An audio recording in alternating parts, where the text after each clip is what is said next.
Mobile काफी देर से घनघना रहा था। मैंने तपाक से फोन उठाया और जवाब दिया। हेलो। हद है देव भाई, तुम ऐसा ही करते हो हमेशा। एक तो वीकेंड का प्लान भी बनाओ और बिना बताए खुद कैंसिल भी कर दो। यदि प्लान कैंसिल है तो बता ही दो कम से कम। मैं कब से फोन कर रहा हूँ, उठा क्यों नहीं रहे? गुस्से में एकदम शताब्दी एक्सप्रेस की तरह फोन पर दूसरी तरफ से विकास की आवाज आई। अरे यार, किसने कहा कि प्लान कैंसिल हो गया? मैंने तपाक से प्रत्युत्तर में कहा। जब फोन नहीं उठा रहे तो इसको मैं क्या समझूं? विकास ने फिर ताने मारते हुए कहा। भाई, जब तुमने फोन किया था तब मैं बाइक चला रहा था, फिर घर आते ही मैं वॉशरूम चला गया था। मैंने उसको शांत करवाने की कोशिश की। ओ, चलो ठीक है, तो फिर क्या प्लान है कल का? चलना है ना?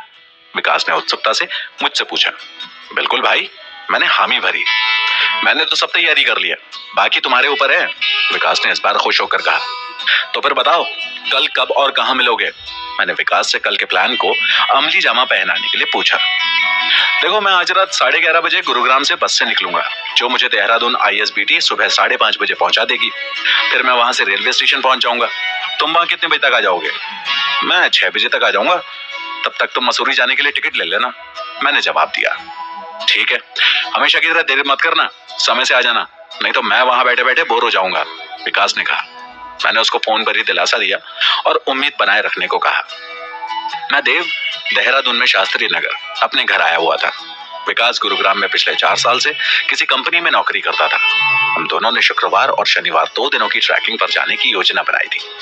ट्रैकिंग के लिए 3 तरह की तैयारियां करनी पड़ती हैं, जिन्हें शारीरिक, मानसिक और आर्थिक तैयारियां कह सकते हैं। किसी भी यात्रा के लिए मेरा जोर मानसिक तैयारी पर ज्यादा रहता है। उसमें उस इलाके की अधिक से अधिक जानकारी हासिल करना शामिल होता है। कहने का मतलब यह हुआ कि वहां का मौसम, भौगोलिक परिस्थिति और उस जगह का इतिहास। आपको जितनी ज्यादा जानकारी होगी, मुश्किल हालातों में ये उतनी ही काम आएगी। मानसिक पटल पर वैकल्पिक मार्ग भी तैयार होना चाहिए। बहरहाल, इसके लिए सबसे पहले हमें शुक्रवार की सुबह देहरादून में इकट्ठे होकर वहां से मसूरी निकलना था।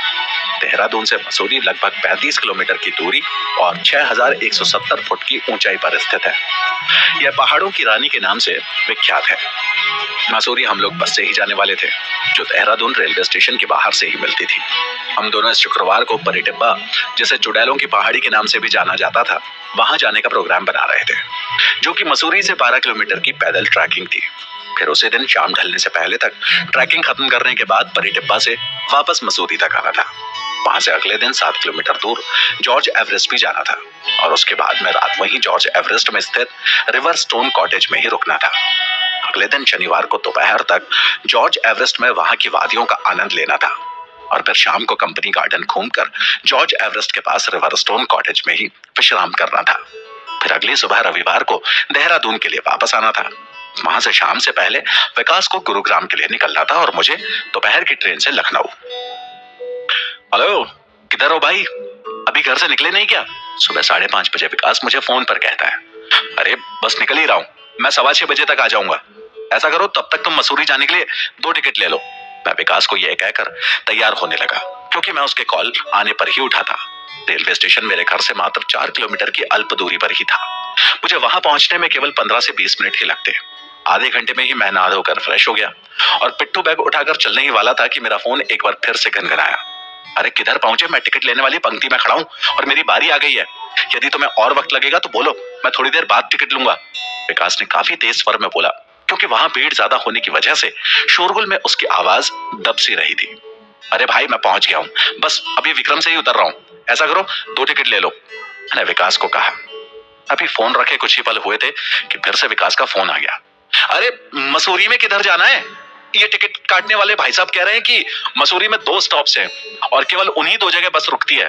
पहला लाइब्रेरी और दूसरा पिक्चर पैलेस बोल रहे हैं, विकास ने मायूस होकर पूछा था। लाइब्रेरी तक ले लो, हमें उधर से ही निकलना है। पिक्चर पैलेस तो दूसरे छोर पर है, वहां से बहुत दूर पड़ेगा।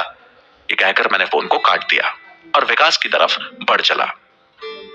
देहरादून उसके लिए नया शहर नहीं था। उसने देहरादून से 19 किलोमीटर दूर शिवालिक कॉलेज ऑफ इंजीनियरिंग से मेरे साथ ही अपनी इंजीनियरिंग पूरी की थी। वो जानता था ये दिल्ली के जैसे भीड़ भाड़ वाली जगह से अलग होने के साथ सुकून भरी जिंदगी के लिए बेहतरीन जगह है। बाहरी शहरों से प्राय यहाँ लड़के और लड़कियां अच्छी शिक्षा व्यवस्था और रोमानी मौसम के कारण ये जगह सबको मंत्रमुग्ध करती है।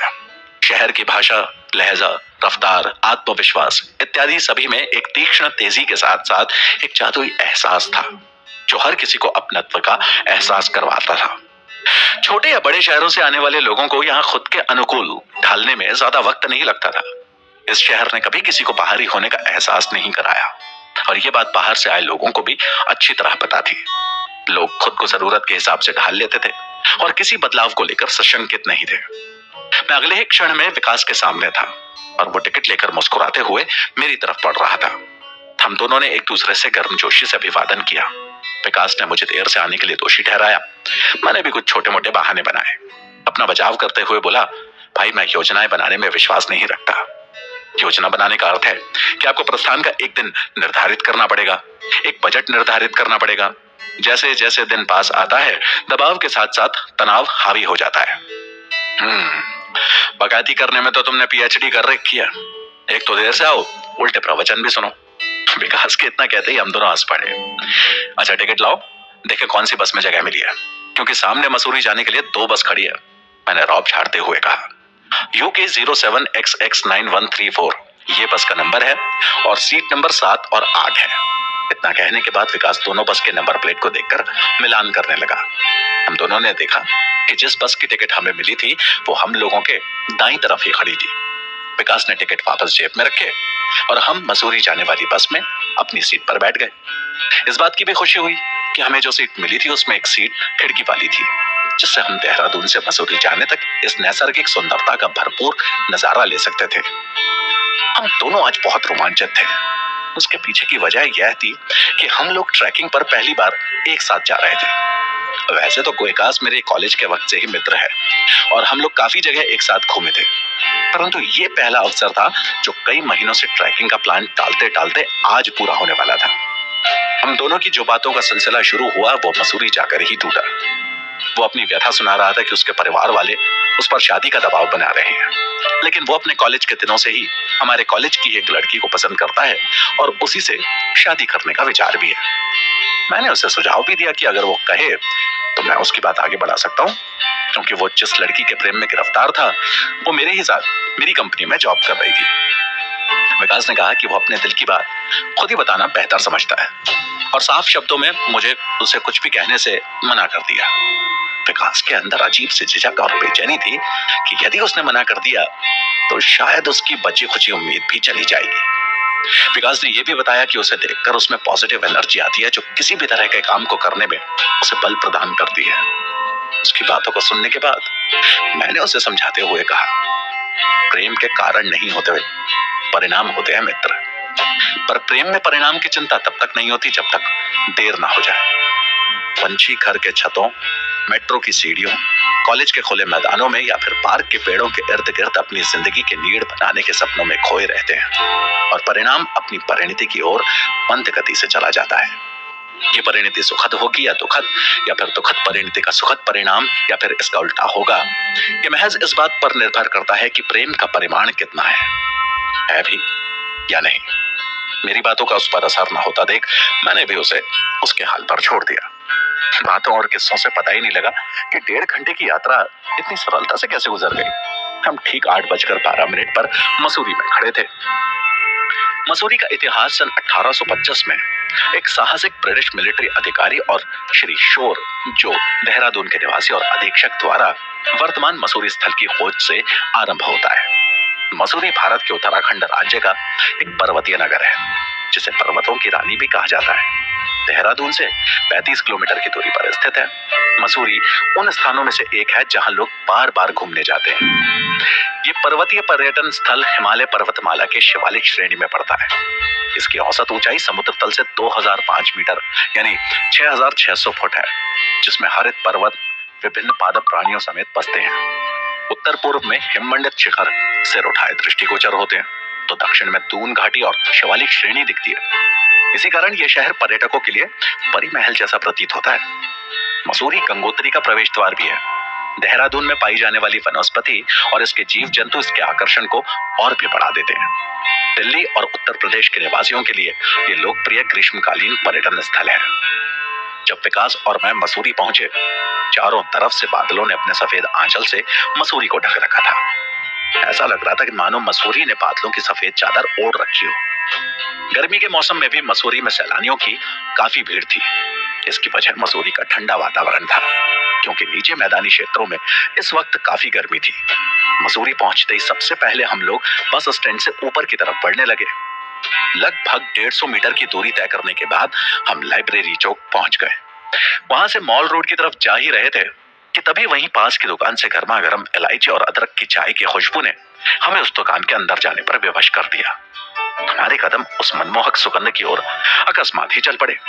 वैसे भी हमें भूख तो लगी ही थी, इसलिए वहां बैठकर गर्मा गर्म अदरक वाली चाय के साथ आलू के पराठों का लुत्फ लिया। चाय के साथ आलू के पराठे बहुत ही लजीज लग रहे थे। स्वादिष्ट पराठे होने के बावजूद भी हम लोगों ने एक एक पराठे ही खाए, क्योंकि हमें 12 किलोमीटर की पैदल ट्रैकिंग करनी थी।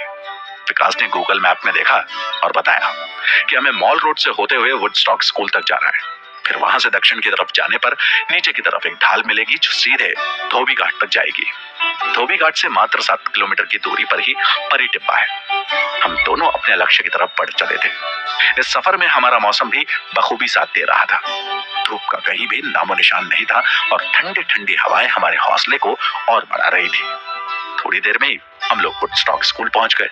वहीं पास में एक हरे रंग की लकड़ी की तख्ती दिखी, जिसमें सुंदरता के साथ एक तीर के निशान नीचे की तरफ धोबी घाट जाने का चिन्ह कुरेदा हुआ था। हम लोग भी उसी निशान की तरफ बढ़ गए। चलते चलते पौन घंटा हो चला था। रास्ता लगातार ढलान वाला था। मेरे मन में भी यह चल रहा था कि जितना हम नीचे जा रहे हैं, आते वक्त उतनी चढ़ाई भी करनी होगी।